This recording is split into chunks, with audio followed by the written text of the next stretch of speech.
Hello, you were able to see my slides? Yes. Yeah, Yes, sir, we thanks. can see your slides. Kindly Yeah, present it. excellent. Yeah, thank you. Thanks for giving me an opportunity to talk on this virtual meeting. I saw Dr. Sarachandra sir wearing a PPE. I'll be talking more about our indigenous way of doing things in India. So it's about cath lab activation in COVID era Indian scenario. When and how?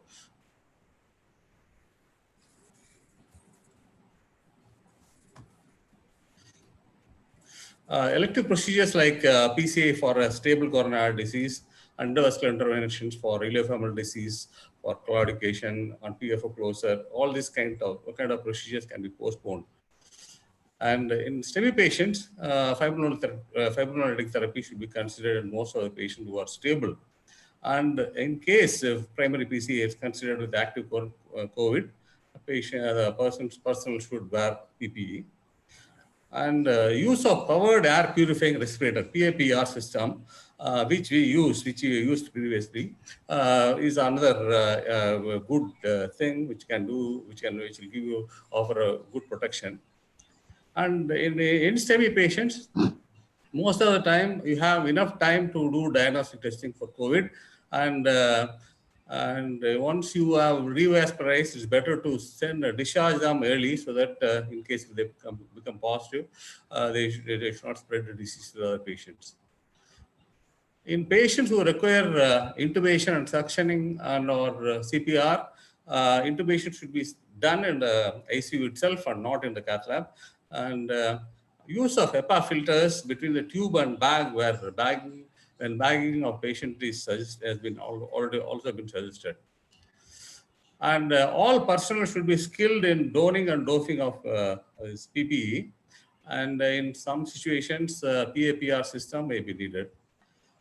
Patient with suspected COVID undergoing procedure should wear a surgical mask so that the spread is not there.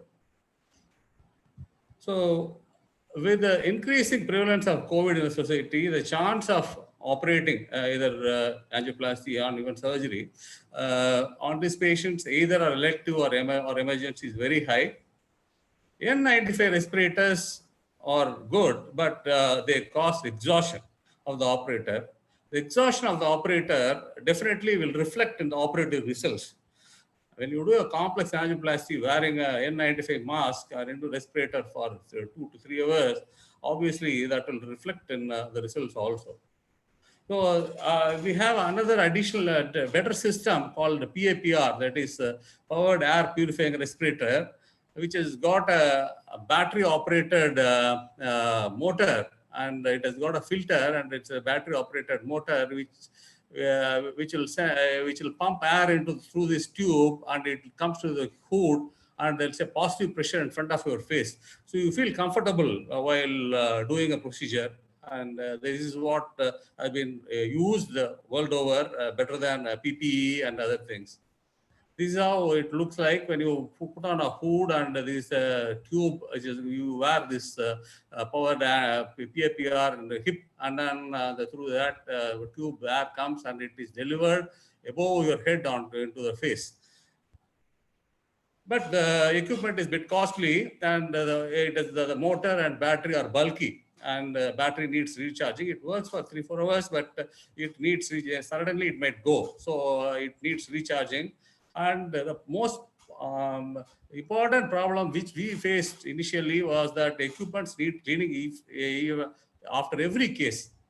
It has to be wiped with alcohol and all that, and it is not possible per day. We do around 6-7 cases. You can't do it for every case, but it offers great mobility. As far as the hood is concerned, it is costly and imported. And the problem is that it is not autoclavable or sterilizable. So you feel that you are not sterile after 2 or 3 days. You don't feel like wearing it. And in case if you are doing surgery, our surgeons also adopted, anesthetists also adopted it, but they also felt that it is they were not very comfortable. They were worried about contamination of the operative field. So sterility is questionable. It has to be bleached or alcohol swipe. And alcohol swiping is not easy. Every part of it can't be swiping. But It has got a perfect finish. Probably it's excellent product for industry. So we have come out with our own technique, like Tanjavur air barrier technique. I am from Tanjavur, so I have named it like that. So after learning from PAPR, we have started using this. First thing what we have done is, first initially, as I told you, that it was difficult to clean the equipment. So we've done away with the equipment. So we have just taken a supply from the hospital air, medical air, and through the tube we have connected a HEPA filter. HEPA filter, all of us have been knowing it for years together, and it has been one of the very safest filter which we have been using in ventilated patients, and we are well versed with that HEPA filter. We connected a HEPA filter, and it is been told that it gives 99.97% protection against COVID. So we have connected a HEPA filter and then started using without a motor, and it was working very well. And I just heard about medical air, which is available in our hospital.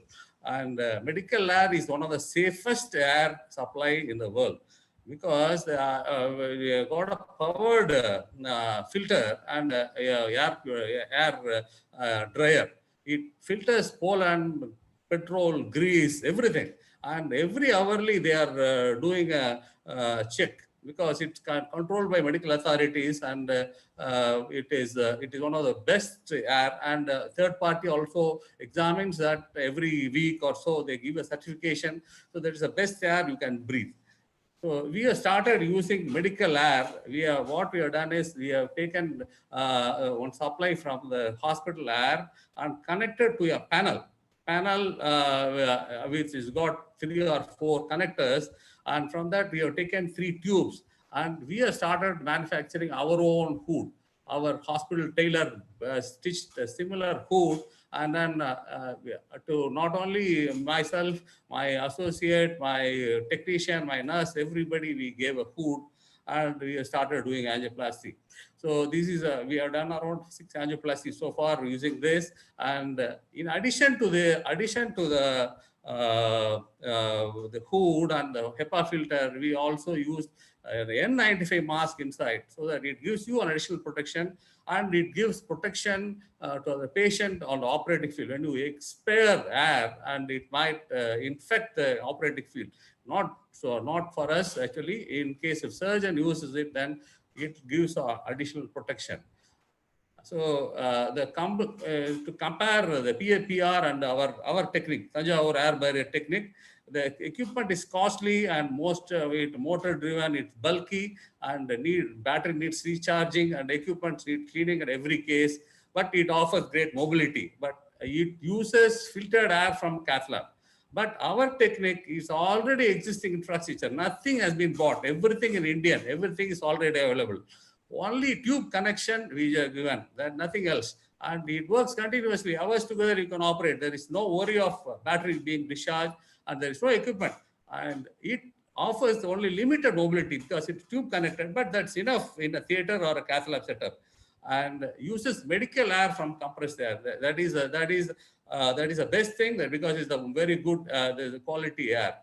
The hood, about the hood, the PAPR hood is costly and is imported. It cannot be sterilized. It cannot be autoclaved. It cannot be E2O sterilized. And giving 3-4 hoods for each nurse or every team member is difficult. And but our hood is E2O sterilizable. All members are protected. It's not that the operator has to be protected. The whole team has to be protected. Then only our cath lab is safe.